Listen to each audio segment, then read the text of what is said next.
Have you ever wondered what secrets a dried-up river might hold? It turns out that when the waters of the Jordan River receded, something completely unexpected and amazing was discovered at its bottom. Today, you'll learn about the incredible artifacts that have been hidden underwater in this sacred river for centuries. This is a story that will make you rethink everything you knew about the past. Let's dive into these exciting discoveries. The Cursed Tablet. Archaeologists managed to find near the Jordan River what's called a Cursed Tablet, which is about 3,200 years old. It is believed to contain one of the most ancient references to the name of God. Researchers believe that this artifact could have been used to cast spells on people. If the age of the find is confirmed, it will turn out to be nearly 2,000 years older than the previous similar discovery. The Mesha stele, dated to 840 BC. The tablet is engraved with 48 characters that form the phrase, "Cursed, cursed, cursed, cursed by God Yahweh. You will die cursed. Cursed, you will definitely die. Cursed by Yahweh, cursed, cursed, cursed." This find was made in 2019 on Mount Gerizim, which is known for its significance in the Bible. This mountain is located on the west bank of the Jordan River and is known for being the place where Moses led the people from ancient Egypt into Palestine. This artifact is made from a thin strip of lead, folded in half and about the size of a postage stamp. If it were opened, it might look like a tiny brochure. However, the scientists decided not to open the tablet to avoid any potential damage to such a valuable historical item. Apparently, the author of the inscription applied the symbols in different directions, probably repeating a curse based on words from Holy Scripture. "Whoever sheds human blood, by humans shall their blood be shed." On March 20th, 1953, two unusual scrolls were found in a cave on the west bank of the Jordan River, near the Israeli settlement of Kalia. What makes this find unique is that both scrolls were made of copper. Since unrolling the scrolls could lead to their destruction, they remained virtually unstudied until 1955. At that point, Professor Wright Baker from Manchester College of Technology developed a special device that allowed for careful cutting of the scrolls, minimizing potential damage. When one scroll was cut into individual plates, it became clear that it was written in ancient Hebrew and dates back to the 2nd century AD. At that time, Professor Wright Baker from Manchester College of Technology developed a special device that allowed for careful cutting of the scrolls, minimizing potential damage. When one scroll was cut into individual plates, it became clear that it was written in ancient Hebrew and dates back to the 2nd century AD. The text mentions various settlements and provides indications of places where huge treasures are supposedly hidden. There is still no evidence that anyone has found the treasure based on the scroll's information. Some researchers believe that this document may be just a piece of folklore, a kind of legend of that era. Nevertheless, the most common theory remains that the copper scroll is a list of valuables entrusted for safekeeping in the temple. This theory is supported by the fact that British archaeologist John Marco Allegro organized an expedition to the locations mentioned in the scroll. During his search, he actually found empty hideouts that matched the descriptions in the document. To this day, the mystery of the copper scrolls continues to attract the attention of adventure seekers and researchers of ancient mysteries. Stone balls. In 1959, anthropologists discovered a site of the ancestors of modern humans from the Pleistocene Bay period in the Jordan Valley, located in northern Israel, dating back about 1.4 million years ago. Scientists believe that this area was inhabited by members of the Homo erectus species, or upright man. However, it's more likely that this place served as a temporary camp on the migration route from Africa to Eurasia. Among the many artifacts found at the site were stone spheres. By studying the marks on the stones, researchers were able to reconstruct the sequence of strikes that shaped the spherical form. These results were published in the journal Royal Society Open Science. Scientists explain that the stones originally had a round shape, which was then manually refined to perfection using special processing techniques. This required the ancient craftsmen to have a high level of skill and a clear understanding of the end result. This finding indicates that Homo erectus already had knowledge of geometric shapes and symmetry, which they sought to incorporate into their stone artifacts. The biblical exodus of the Jews from Egypt. In 2018, archaeologists made an important discovery near the Jordan River that could be the first scientific confirmation of the biblical exodus of the Jews from Egypt. The Book of Exodus, which is the second book of the Old Testament, has long sparked debates among scholars regarding its historical accuracy, as many experts question the reality of the ancient Israelites' migration from Egypt to the Promised Land. During archaeological research in the Jordan Valley near Khirbet al-Masdara, historical artifacts were discovered that could shed light on this issue. The discovered remains of dwellings, fragments of pottery, and other items related to the camps of nomadic tribes suggested the possibility that these could have been Jewish settlers who came from Egypt. The discovery site is located about 8 kilometers north of Jericho. Here, the ruins of stone walls were discovered, built around the 13th century BC, which aligns with the traditional view of the Exodus period. The remains of the settlements found could serve as evidence for the truth of the biblical accounts. Although there isn't enough solid evidence yet to confirm the connection between the sites and the arrival of the first Israelites, that possibility still exists. Further excavations will help clarify this data and possibly confirm that these settlers were indeed the first Israelites who came to these lands from the east across the Jordan River and settled in the lands of Israel. However, no significant artifacts were found inside the settlement walls that would confirm either their exact dating or their connection to the early Israelite tribes. Many independent experts acknowledge that an ancient nomadic camp has been discovered, but they express doubts about the connection of this camp to biblical events. Over the past millennia, thousands of nomadic peoples have set up their camps all over modern-day Israel, so it's unlikely that the newly uncovered site was established under the leadership of Moses.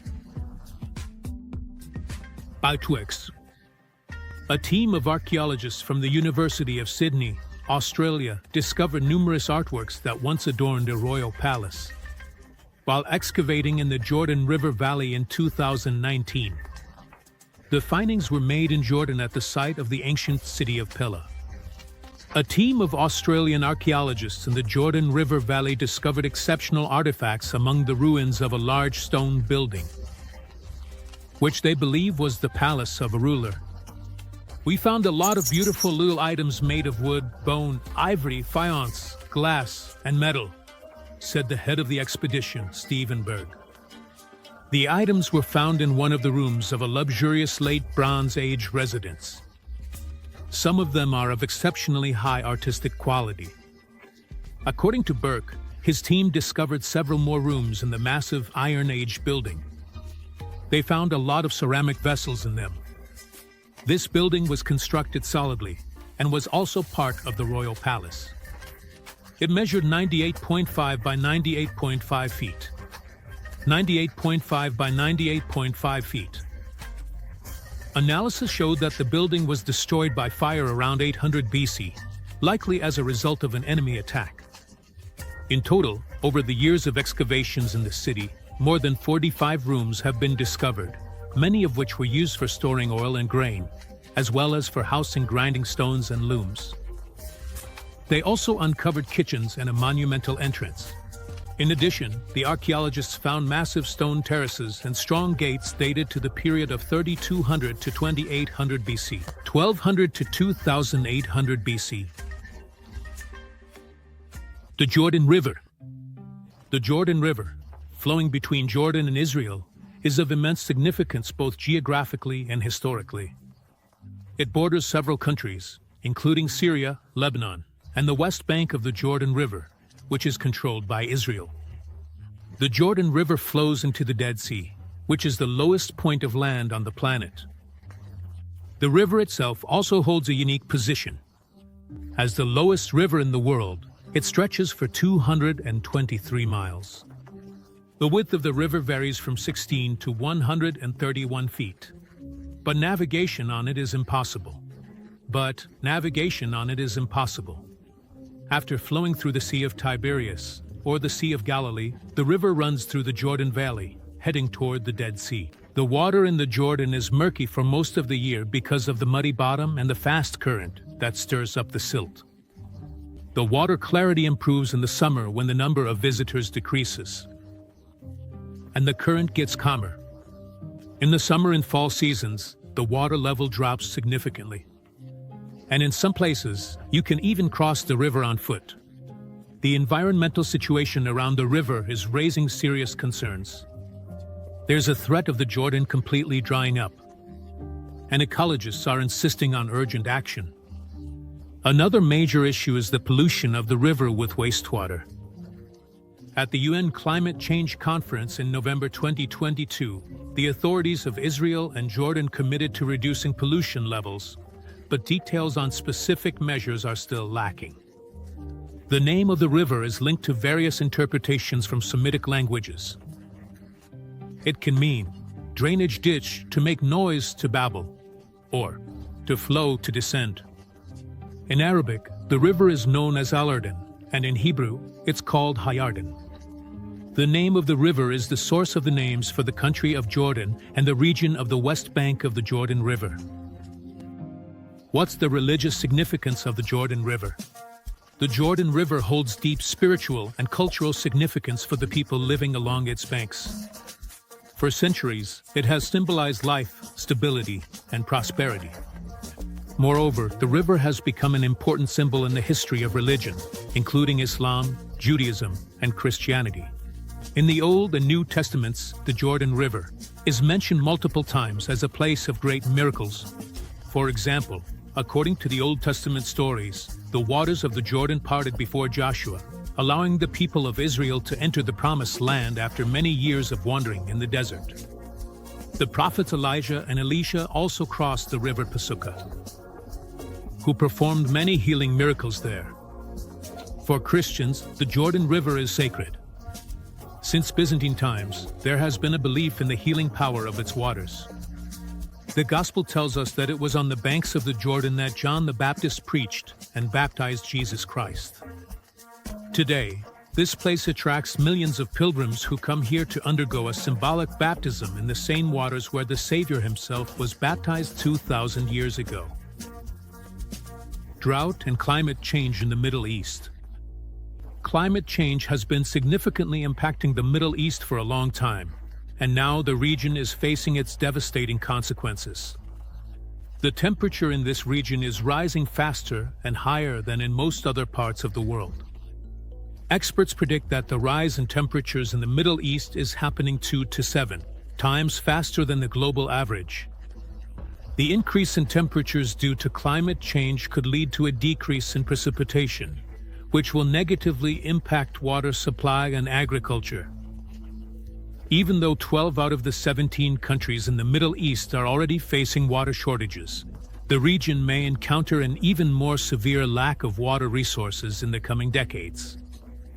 Water shortages hit farmers especially hard, as they can't irrigate their fields and grow crops without access to water, leading to subsequent food supply issues. As natural resources dwindle, countries in the Middle East may enter into conflicts with neighboring states over the struggle for the remaining resources.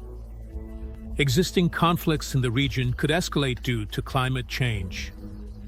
Turkey has significantly reduced water supplies to Iraq from the Euphrates River, as it controls over 90% of the river's water flow. How much water has the Jordan River lost?